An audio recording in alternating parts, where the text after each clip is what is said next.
Just like your amino acids, individual amino acids, your peptides also ionize in solution. So it's because they still have the amine group, the alpha amino group, and the alpha carboxyl group on the C terminal. And of course, you have the side chains of some amino acid residues that can give off a proton. So, again, just like your amino acids, they can also function as buffers, right? And they also have characteristic titration curves. Furthermore, just like your amino acids, each peptide chain has its distinct isoelectric point. Therefore, it's also possible to isolate a peptide according to its isoelectric point. Remember, the isoelectric point is the pH at which a certain molecule has a net charge of 0. So, if its net charge is 0, it will tend to precipitate out of solution. It doesn't have any charge. Therefore, it cannot form favorable interactions with your polar water molecule. Now, the only difference is that the Ka for an individual amino acid differs if this amino acid becomes part of a peptide chain. Why is that? It's because of the structural effects. For one, let's consider this tetrapeptide. If we have an individual alanine molecule, this positively charged amine group, this protonated amine group, is very near the carboxylic acid functional group, right? So once the COOH gives off a proton, it becomes negatively charged. And this negative charge, the effect of this negative charge, is strongly felt by the protonated amino group. But if this alanine becomes part of a peptide chain like this, the COOH found at the C terminal is now distant from the amine group. So the effect, once this carboxylic acid functional group gives up its proton and becomes negatively charged, is now weakly felt. In fact, if you have a very long polypeptide chain, the effect is no longer felt at all. But we can still estimate the isoelectric point of short peptides using the pK values of individual amino acids. The process is the same as how we do it for single amino acids. Again, we start with the most protonated form of the molecule. So check that all groups that should have a proton are protonated. So we check the N terminal, it's already protonated. Glutamate here has a side chain with a carboxylic acid functional group. So this should be protonated. And at the C terminal, we have lysine. So its side chain, the amine side chain, is protonated. And then we also protonate the carboxylic acid functional group in the C terminal. Now, we have identified the groups that can give off protons.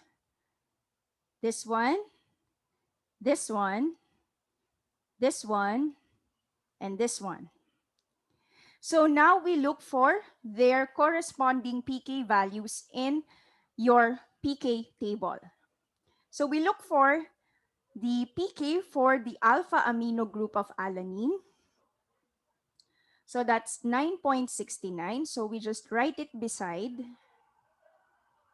We look for the pK for the side chain of glutamic acid, which is 4.25.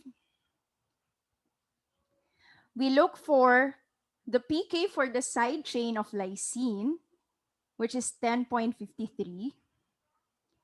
And we look for the pK of the carboxylic acid functional group of lysine, the alpha carboxyl of lysine. So that's 2.18. Again, we start with the most protonated form, and this one has a net charge of positive 2. So the first proton that will be removed is this one. Again, the pK value is 2.18. At the equivalence point, all molecules will have a charge of positive 1. And if we continue to increase, at pH equals 4.25, half of the population will have a charge of positive 1, while the rest will have a charge of 0 or neutral. Again, we increase the pH. At pH 9.69, half will remain as the neutral Zwitter ion, while the other half will have a charge of negative 1. And finally, this amine group in the side chain of lysine will be deprotonated. And as we reach the fourth equivalence point, all of your molecules will have a charge of negative 2.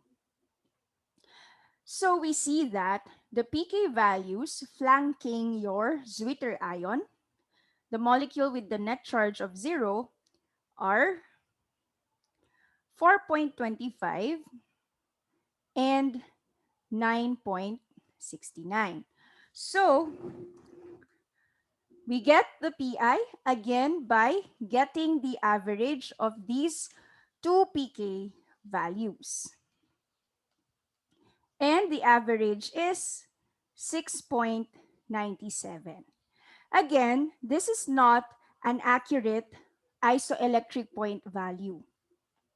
Probably it's near the actual isoelectric point because the peptide chain is still short.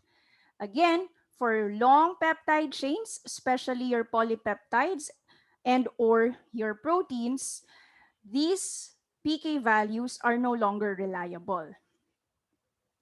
How do we determine the isoelectric point of polypeptides or proteins? We can actually use online tools to determine or predict the isoelectric point of proteins or polypeptides.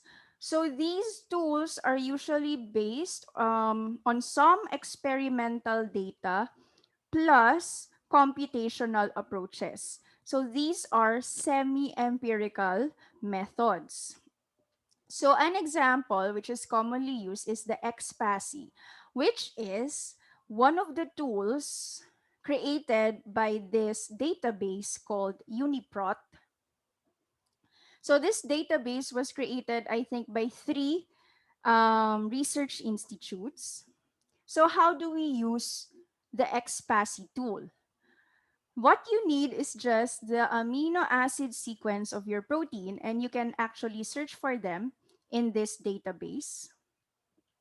So for example, this is the pepsin precursor in human. Okay, so if you scroll down, you will see the amino acid sequence. Now, we don't need this format of your amino acid sequence. We just need the sequence, the letters, okay, the symbols of the amino acids in this protein. So I want the FASTA format. So if you click on FASTA, you will get this format, and I will just copy paste the amino acid sequence into the XPASI Compute PI tool. So paste your amino acid sequence here and just click to compute for the isoelectric point. So we see here that the theoretical isoelectric point is 4.16 and the theoretical molecular weight is around 42,000 Daltons.